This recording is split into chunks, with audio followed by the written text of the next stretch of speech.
Hello అండి. Welcome to my channel. ఈరోజు మీ అందరి కోసం చిట్టినాడు చికెన్ ఫ్రై ఎలా చేయాలో చూపిస్తున్నాను. ఫస్ట్ కడాయి తీసుకొని అందులోకి ధనియాలు 2 టేబుల్ స్పూన్ ధనియాలు తీసుకొని మంచిగా కలర్ చేంజ్ అయ్యేంత వరకు ఫ్రై చేసేసుకోవాలి. ఈ చిట్టినాడు చికెన్ ఫ్రై సాంబార్లోకి కానీ పప్పులు పక్కకు పెట్టుకొని తింటే చాలా టేస్టీగా ఉంటుంది. నెక్స్ట్ మీ కారంకి తగ్గట్టుగా మిరియాలు వేసుకోవాలి. నేను ఇక్కడ 1.5 టేబుల్ స్పూన్ మిరియాలు వేసుకున్నాను. నెక్స్ట్ అందులోకి లవంగ, పువ్వు, చెక్క, ఇలాచి వేసుకొని మంచిగా ఫ్రై చేసేసుకోవాలి.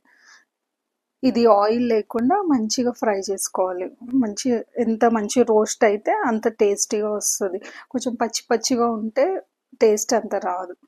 మంచిగా ఫ్రై చేసేసుకోవాలి మొత్తం.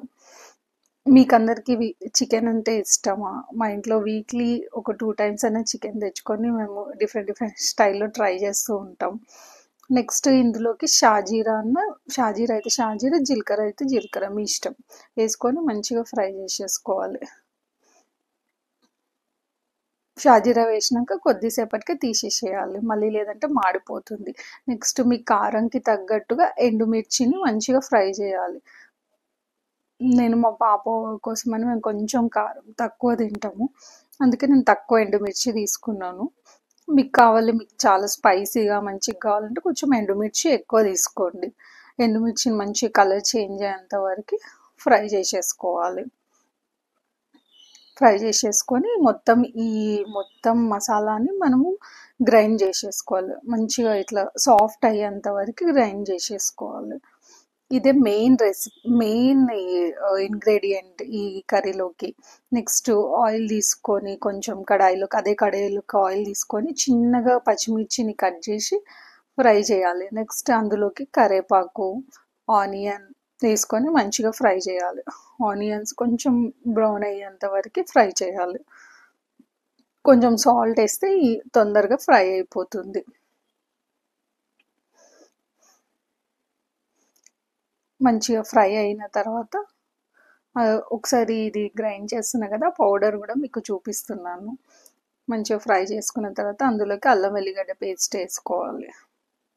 అల్లం వెల్లిగడ్డ పేస్ట్ కూడా మంచిగా పచ్చి వాసన పోయేంత వరకు మంచిగా ఫ్రై చేసుకున్నాక ఇందులోకి నేను 1/2 కేజీ చికెన్ తీసుకున్నాను.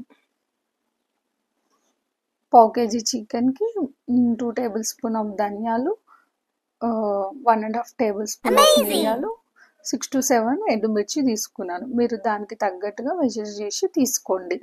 నెక్స్ట్ చికెన్ని మంచిగా ఆయిల్లోనే ఫ్రై చేయాలి. ఆయిల్లోనే మొత్తం వాటర్ అంతా పోయి మంచిగా డ్రై అయ్యేంత వరకు ఫ్రై చేసేసుకోవాలి.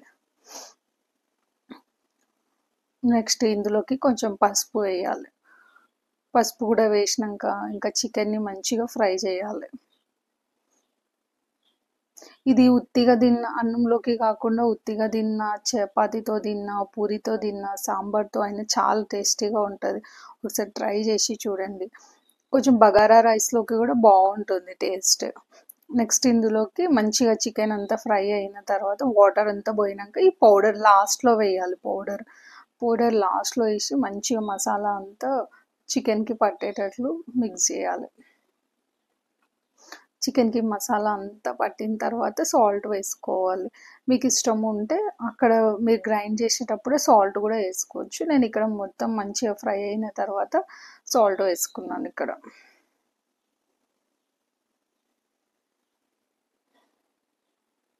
సాల్ట్ మీకు తగినంత వేసుకోండి.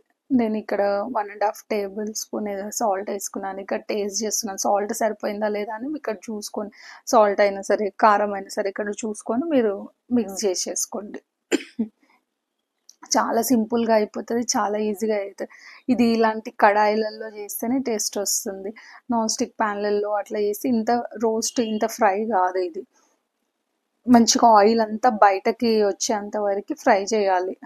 మనం వేసిన ఆయిల్ మొత్తం బయటికి వస్తుంది. మొత్తం అప్పటి వరకు మనం మంచిగా ఫ్రై చేయాలి. చికెన్ ఎంత ఫ్రై అయితే మనకు అంత టేస్టీగా ఉంటుంది. మసాలా కూడా ఆయిల్లో మంచిగా మిక్స్ అయ్యేటట్లు మిక్స్ చేసిన తర్వాత మంచి ఫ్రై కావాలి. ఆయిల్లో మసాలా ఫ్రై అయ్యేటప్పుడు మంచి ఫ్లేవర్ వస్తుంది. స్మెల్ కూడా చాలా బాగుంటుంది. ఇందులోకి లాస్ట్ కొత్తిమీర వేసుకొని దించేసుకోవడమే మంచిగా ఫ్రై అయిన తర్వాత. చాలా ఈజీగా అవుతుంది. పౌడర్ చేసుకోవడం ఒకటే ఈజీగా. ఆ పౌడర్ కూడా మీరు ముందే చేసి పెట్టుకుంటే ఎప్పుడైనా ఈజీగా మనము కుక్ చేసుకోవచ్చు. పౌడర్ని ముందే మనము చేసుకొని మనము స్టోర్ చేసుకుంటే ఈజీగా అవుతుంది. కొత్తిమీర వేసుకొని దించేసుకోవడమే. ఈ వీడియో కనుక మీకు నచ్చినట్లయితే please subscribe to my channel. Please like కూడా చేయండి. Thank you.